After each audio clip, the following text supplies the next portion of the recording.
Hey YouTubers, എല്ലാവർക്കും നമസ്കാരം. You're on Technofactory with me Sumod and guys welcome to Hot News. കുറേ നാളായി നമ്മൾ ഹോട്ട് ന്യൂസ് എന്ന ഈ സെഗ്മെന്റ് ചെയ്തിട്ട് ആക്ച്വലി നിർത്തി വെച്ചേക്കൊന്നും അല്ലായിരുന്നു. പക്ഷേ നമ്മൾ ഡീറ്റെയിൽഡ് സിംഗിൾ വീഡിയോയിൽ തന്നെ ഇതിലെ ടോപ്പിക്സ് ചെയ്യുമായിരുന്നു. പക്ഷേ എന്തായാലും ഇപ്പം 2-3 അപ്ഡേറ്റ്സ് വന്നിട്ടുണ്ട്. ചെറിയ ടോപ്പിക്സ് ആണ്, വലിയ ഡീറ്റെയിൽഡ് ആയിട്ട് വലിച്ചു നീട്ടേണ്ട ഒരു ആവശ്യമൊന്നുമില്ല. സോ ഹോട്ട് ന്യൂസ് എന്ന സെഗ്മെന്റിൽ തന്നെ 2-3 ടോപ്പിക്സും ഡിസ്കസ് ചെയ്യാമെന്ന് വിചാരിച്ചു. സോ തുടങ്ങാം.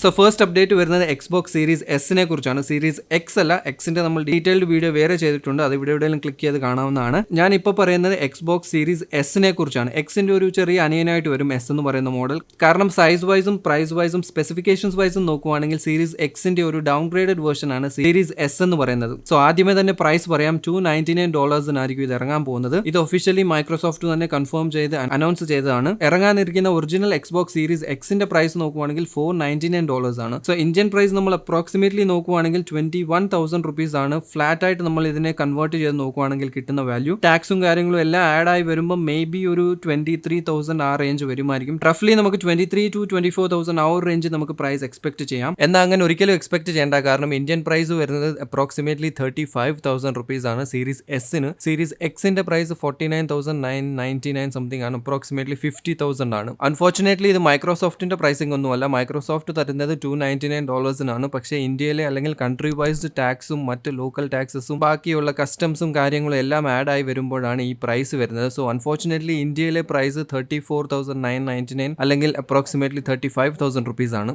സീരീസ് എക്സുമായിട്ട് കമ്പയർ ചെയ്ത് നോക്കുകയാണെങ്കിൽ ചില ഫീച്ചേഴ്സ് ഇതിൽ മിസ്സിംഗ് ആണ്, ചില ഫീച്ചേഴ്സ് ഇതിൽ ഡൗൺഗ്രേഡ് ചെയ്താണ് വരുന്നത്. കാരണം മെയിൻലി $299 എന്ന പ്രൈസ് പോയിന്റിൽ എത്തിക്കാൻ വേണ്ടിയാണ് ചില കട്ട് ഡൗൺസ് ഇതിൽ ചെയ്തേക്കുന്നത്. എന്തായാലും രണ്ടിന്റെ ഒരു ബേസിക് ഡിഫറൻസിയേഷൻ നോക്കുവാണെങ്കിൽ Xbox series X actually design ചെയ്തത് 4K to 8K ഗെയിമിങ്ങിന് വേണ്ടിയാണ്. ഫ്യൂച്ചർ 8K ഗെയിമിങ്ങിന് വേണ്ടി കൂടി അവർ റെഡിയാക്കിയാണ് എക്സ്ബോക്സ് സീരീസ് എക്സിനെ ഡിസൈൻ ചെയ്തത്. സോ ഒബ്വിയസ്ലി നമുക്ക് അറിയാവുന്ന കാര്യമാണ് 4K to 8K gaming even though കളിക്കണമെന്നുണ്ടെങ്കിലും നമുക്ക് അത്രയും ഹാർഡ്വെയറിന്റെ ആവശ്യം വരുന്നുണ്ട്. Like 4K to 8K resolution ഒക്കെ പുഷ് ചെയ്യാൻ പറ്റുന്ന മോണിറ്റേഴ്സും TVസും നമുക്ക് ആവശ്യമാണ്. സോ ഇത് എന്തായാലും ഒരു പ്രീമിയം കാറ്റഗറി ആൾക്കാർക്ക് മാത്രമേ അഫോർഡ് ചെയ്യാൻ പറ്റത്തുള്ളൂ. സോ അതുകൊണ്ടാണ് എക്സ്ബോക്സ് സീരീസ് എസിനെ മൈക്രോസോഫ്റ്റ് കുറച്ചുകൂടി ബജറ്റ് ഓറിയന്റഡ് ആൾക്കാരെ ടാർഗറ്റ് ചെയ്തുകൊണ്ടാണ് ഡിസൈൻ ചെയ്തേക്കുന്നത്. So series S basically 1080p to 1440p resolution ഗെയിമിങ്ങിന് വേണ്ടിയാണ് ബേസിക്കലി ഡിസൈൻ ചെയ്തേക്കുന്നത്. സോ 1080p to 1440 എന്ന് പറയുന്നത് ഒരു ബജറ്റ് റേഞ്ച്. ഓൾമോസ്റ്റ് നമ്മൾ എല്ലാവരും തന്നെ മെജോറിറ്റി ഓഫ് ആൾക്കാർ 1080 to 1440p ഗെയിമിംഗ് തന്നെയാണ് ഇപ്പോഴും ചെയ്യുന്നത്. ഈവൻ അതിലും താഴെ ചെയ്യുന്നവരും ഉണ്ട്. സോ ഒരു സ്റ്റാൻഡേർഡ് എന്ന് പറയുന്നത് 1080 to ഒരു 1440p ആണ്. സോ ഈ പർട്ടിക്കുലർ ഓഡിയൻസിനെ ടാർഗറ്റ് ചെയ്തുകൊണ്ടാണ് എക്സ്ബോക്സ് സീരീസ് എസ് വരുന്നത്. എന്തായാലും രണ്ടിന്റെ കോൺഫിഗറേഷൻ വൈസ് എന്തൊക്കെ ഡിഫറൻസസ് ആണ് കാണാൻ പറ്റുന്നതെന്ന് നോക്കാം. ഫസ്റ്റ് വിഷ്വൽ ഡിഫറൻസ് എന്ന് പറയുന്നത് ഇതിന്റെ ലുക്സ് തന്നെയാണ്. കാരണം സീരീസ് എസ് ഓൾമോസ്റ്റ് സീരീസ് എക്സിന്റെ ഹാഫ് എന്ന് നമുക്ക് പറയാൻ പറ്റും. കറക്റ്റ് സീരീസ് എക്സിനെ പകുതിയിൽ വെച്ച് മുറിച്ചെടുത്തൊരു ഡിസൈൻ ആണ് സീരീസ് എസിൽ വരുന്നത്. കാരണം സൈസ് വൈസ് അത്രയും ചെറിയതാണ്, അത്രയും ചെറിയ കോമ്പാക്ട് ഡിസൈൻ ആണ്. രണ്ടിലും പ്രോസസർ അല്ലെങ്കിൽ SoC സെയിം തന്നെയാണ്. AMD ആണ് പവർ ചെയ്യുന്നത്. AMDയുടെ 8-core 16 thread ഉള്ള 3.8 GHz സ്പീഡ് കിട്ടുന്ന പ്രോസസർ ആണ് രണ്ടിലും ഉള്ളത്. ഗ്രാഫിക്സ് കാർഡും AMD Navi 2.0 based graphics card തന്നെയാണ്. പക്ഷേ സീരീസ് എസിൽ 4 teraflops വരുന്നുള്ളൂ. സീരീസ് എക്സിൽ നമുക്ക് 12 teraflops ആണ്.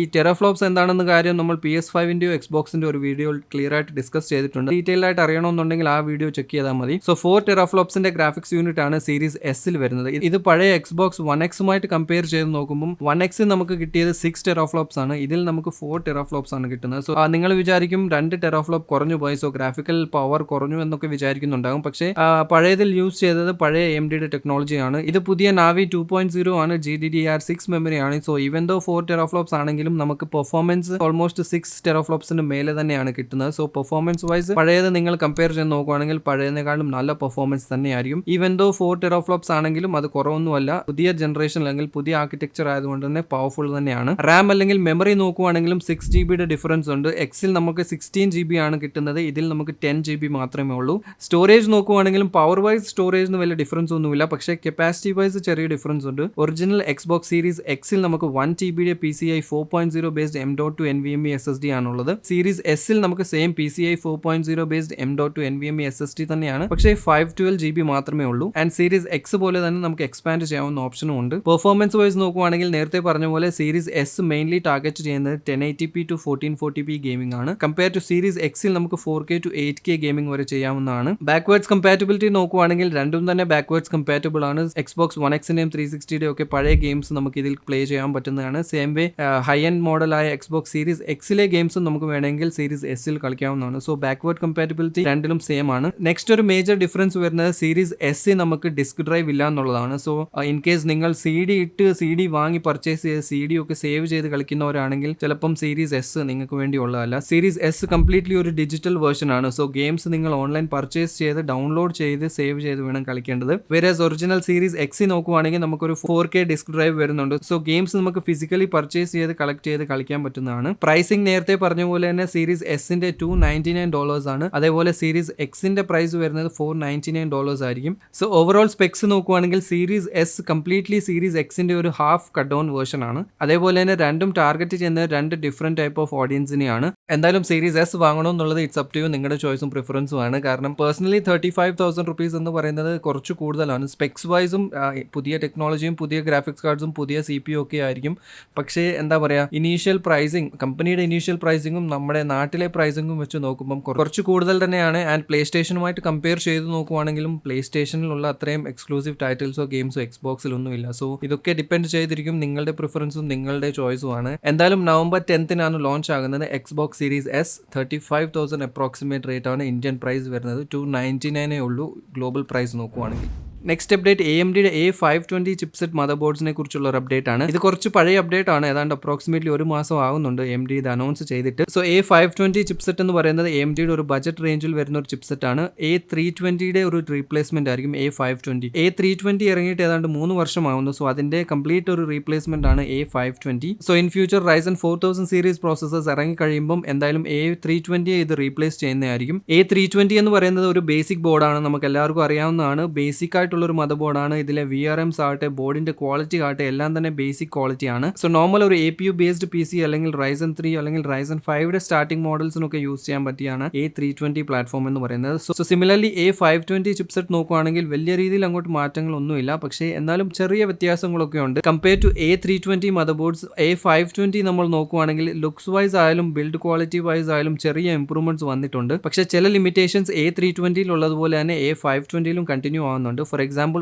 ഓവർക്ലോക്കിംഗ് സപ്പോർട്ട് A320 പോലെ തന്നെ A520 ഇല്ല. അതേപോലെ തന്നെ PCI 4ന്റെ സപ്പോർട്ടും ഇതുവരെ ഇതിൽ വന്നിട്ടില്ല. PCI 3 തന്നെയാണ് യൂസ് ചെയ്യുന്നത്. അത് ഓബ്വിയസ്ലി അണ്ടർസ്റ്റാൻഡബിൾ ആണ്. കാരണം A520 ഒരു ബജറ്റ് ഓറിയന്റഡ് ചിപ്സെറ്റ് ആണ്. സോ അതുകൊണ്ട് PCI 4 ബേസ്ഡ് ഡിവൈസസ് എന്തായാലും ബജറ്റ് റേഞ്ചിലുള്ളവർ യൂസ് ചെയ്യാൻ പോകുന്നില്ല. സോ A520യുടെ പ്രൈസ് കുറച്ച് വെക്കാൻ വേണ്ടി തന്നെയാണ് PCI Gen 4ന്റെ സപ്പോർട്ട് കൊടുക്കാത്തത്. A520 മദർ ബോർഡ്സിലെ കുറച്ച് ഇംപ്രൂവ്മെന്റ്സ് നോക്കുവാണെങ്കിൽ ഞാൻ നേരത്തെ പറഞ്ഞ പോലെ തന്നെ ഡിസൈൻ വൈസ് കുറച്ച് ഇംപ്രൂവ് ആയിട്ടുണ്ട്. A320 എന്ന് പറയുന്നത് കംപ്ലീറ്റ്ലി ഒരു പ്ലെയിൻ ഡിസൈൻ ആയിരുന്നു. ഏത് മോഡൽ അല്ലെങ്കിൽ ഏത് ബ്രാൻഡ് നോക്കി കഴിഞ്ഞാലും ഓൾമോസ്റ്റ് എല്ലാം തന്നെ സിമിലർ ഡിസൈൻസ് ആണ്, സിമിലർ ലുക്കിംഗ് ഡിസൈൻസ് ആയിരുന്നു. പക്ഷേ A520 മോഡൽസ് നോക്കുവാണെങ്കിൽ കുറെ മോഡൽസ് ഉണ്ട്. കുറെ മോഡൽസിലും കുറെ ഡിഫറെന്റ് വേരിയൻസ് ഉണ്ട്. കാണാനും ലുക്സ് വൈസും ഫീച്ചേഴ്സ് വൈസും കുറച്ച് എൻറിച്ച്ഡ് ആയിട്ടുള്ള മോഡൽസ് ആണ് A520 വരുന്നത്. ഈവൻ പഴയ A320 മദർ ബോർഡ്സിൽ ഇല്ലാത്തതാണ് ഓൺ ബോർഡ് വൈഫൈയും ബ്ലൂടൂത്തിന്റെ സപ്പോർട്ട്. A520 മദർ ബോർഡ്സ് ചില മോഡൽസിലൊക്കെ ഓൺ ബോർഡിൽ തന്നെ കിട്ടുന്നുണ്ട്. A520 മദർ ബോർഡ്സിൽ റാം ഓവർക്ലോക്കിംഗിന്റെ സപ്പോർട്ട് നല്ലപോലെ കൂട്ടിയിട്ടുണ്ട്. A520 നമുക്ക് CPU ഓവർക്ലോക്ക് ചെയ്യാൻ പറ്റത്തില്ലായിരിക്കും. പക്ഷേ റാം ഓവർക്ലോക്കിംഗ് അല്ലെങ്കിൽ XMP പ്രൊഫൈൽ യൂസ് ചെയ്ത് നമുക്ക് റാം ഓവർക്ലോക്ക് ചെയ്യാവുന്നതാണ്. ആൻഡ് റാം സപ്പോർട്ട് നോക്കുവാണെങ്കിലും 4000 MHz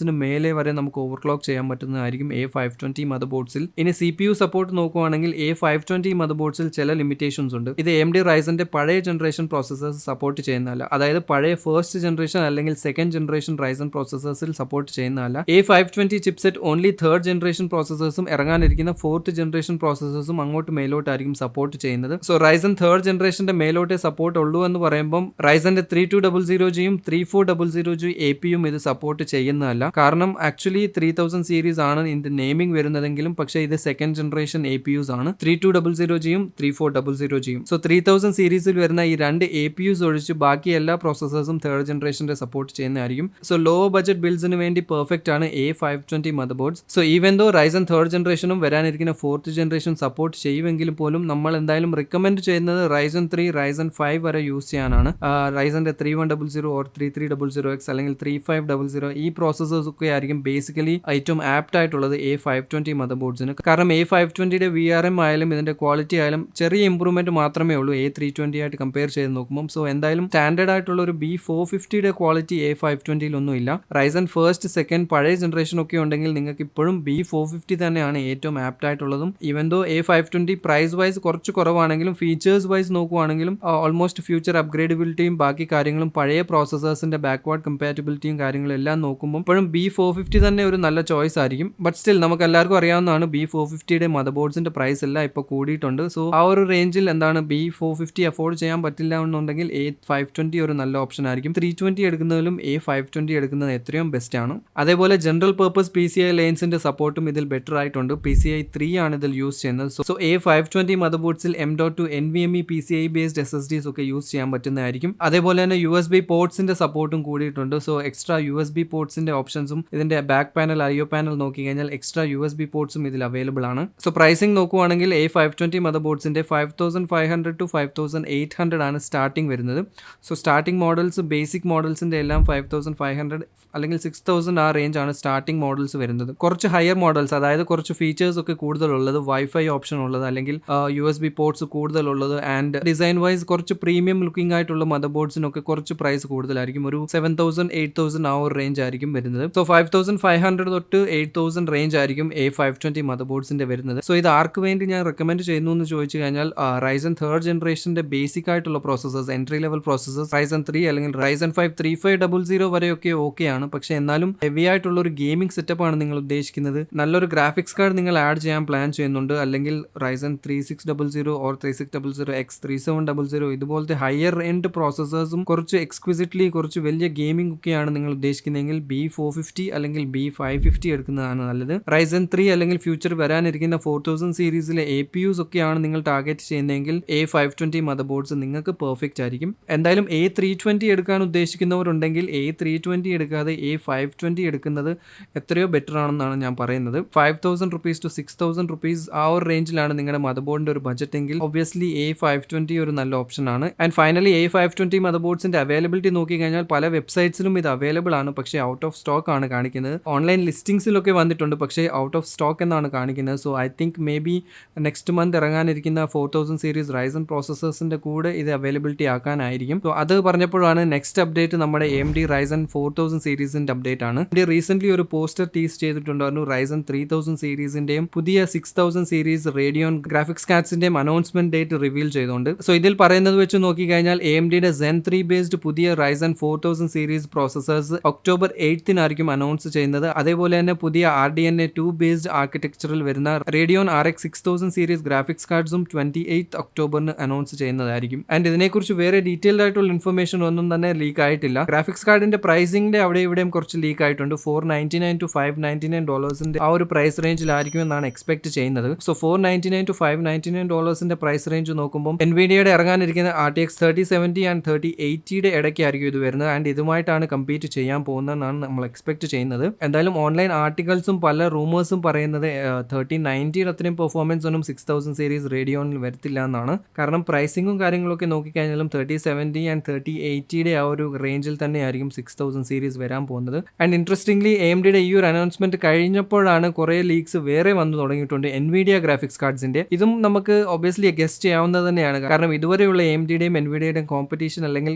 പ്രോഡക്റ്റ് ലോഞ്ചിന്റെ സംഭവങ്ങളൊക്കെ നോക്കിക്കഴിഞ്ഞാൽ തന്നെ നമുക്കിത് ഗസ്റ്റ് ചെയ്യാൻ പറ്റും. ഇതിനു മുമ്പേ NVIDIA RTX 2060 2070 ഒക്കെ ഇറക്കിയപ്പോഴാണ് AMD അതുമായിട്ട് കമ്പീറ്റ് ചെയ്യാനാണ് 5600 XTയും 5700 XT ഒക്കെ ഇറക്കിയത്. സോ അത് കഴിഞ്ഞപ്പോഴാണ് NVIDIA AMDയുടെ ഈ 3 ഗ്രാഫിക്സ് കാർഡ്സിനെയും ബീറ്റ് ചെയ്തുകൊണ്ട് RTX 2060 സൂപ്പറും 2070 സൂപ്പറും 2080 സൂപ്പറും ഇറക്കുന്നത്. സോ പലരും NVIDIAയുടെ സൈഡിൽ നിന്ന് ഇതേ സിമിലർ അപ്രോച്ച് തന്നെയാണ് ഇപ്പോഴും എക്സ്പെക്ട് ചെയ്യുന്നത്. കാരണം റേഡിയോൺ 6000 സീരീസ് ഗ്രാഫിക്സ് കാർഡ് ഇറങ്ങി കഴിയുമ്പം അവരുടെ 3060 സൂപ്പർ അല്ലെങ്കിൽ 3070 സൂപ്പർ ഓർ 3070 Ti ഈ 3 മോഡൽസ് ആണ് ചിലപ്പം ഇറങ്ങാനിരിക്കുന്നതെന്നാണ് എക്സ്പെക്ട് ചെയ്യുന്നത്. സോ ഓൾറെഡി എല്ലാവരും എക്സ്പെക്ട് ചെയ്യുന്നതാണ് NVIDIAയുടെ സൈഡിൽ 2-3 ഗ്രാഫിക്സ് കാർഡ്സ് അവർ ബാക്കപ്പ് ആയിട്ട് വെച്ചിട്ടുണ്ടെന്ന്. സോ എന്തായാലും AMD കാർഡ്സ് October 28 അനൗൺസ് ചെയ്യത്തുള്ളൂ. സോ അനൗൺസ് ചെയ്ത് കഴിഞ്ഞ് November December ആ ഒരു ടൈം ആകും ഇത് റിലീസ് ആയിട്ട് ഇതിന്റെ പെർഫോമൻസ് എങ്ങനെയുണ്ട്, ബെഞ്ച് മാർക്സും കാര്യങ്ങളും എല്ലാം പുറത്ത് വരാനായിട്ട്. സോ എന്തായാലും ആ ഒരു ടൈം പീരീഡിൽ NVIDIA മേ ബി അവരുടെ ഇപ്പം ബാക്കപ്പിൽ വെച്ചേക്കുന്ന കാർഡ്സ് എന്ന് റൂമേഴ്സ് പറയുന്നത്, കൺഫേംഡ് ആയിട്ടുള്ള ന്യൂസ് ഒന്നും അല്ല. എന്തായാലും 2-3 മാസം കഴിഞ്ഞ് മേ ബി NVIDIAയുടെ 3060 3070 ഓർ ബാക്കപ്പ് വെച്ചേക്കുന്ന കാർഡ്സ് എന്തെങ്കിലും ഇറങ്ങുമെന്നാണ് എല്ലാവരും എക്സ്പെക്ട് ചെയ്യുന്നത്. സോ എന്തായാലും ഇന്നത്തെ ഹോട്ട് ന്യൂസ് വീഡിയോയിൽ ഇതൊക്കെയാണ് അപ്ഡേറ്റ്സും കാര്യങ്ങളും. വീഡിയോ ഇഷ്ടപ്പെട്ടെങ്കിൽ തീർച്ചയായിട്ടും ലൈക്ക് ചെയ്യുക, ഇഷ്ടപ്പെട്ടില്ലെങ്കിൽ ഡിസ്ലൈക്ക് ചെയ്യുക. ഇൻഫോർമേറ്റീവ് ആയിട്ട് തോന്നിയെങ്കിൽ മാക്സിമം ഷെയർ ചെയ്യുക. ആൻഡ് ചാനൽ ഇതുവരെ സബ്സ്ക്രൈബ് ചെയ്തിട്ടില്ലെങ്കിൽ do subscribe to my channel. അതോടൊപ്പം തന്നെ തൊട്ടടുത്തുള്ള മണി ഒന്ന് അടിച്ചിട്ടേക്കാൻ. എന്തായാലും അടുത്ത ലെറ്റ്സ് ബിൽഡ് പാർട്ട് 3 വീഡിയോയിൽ കാണാം. Till then B positive and stay happy.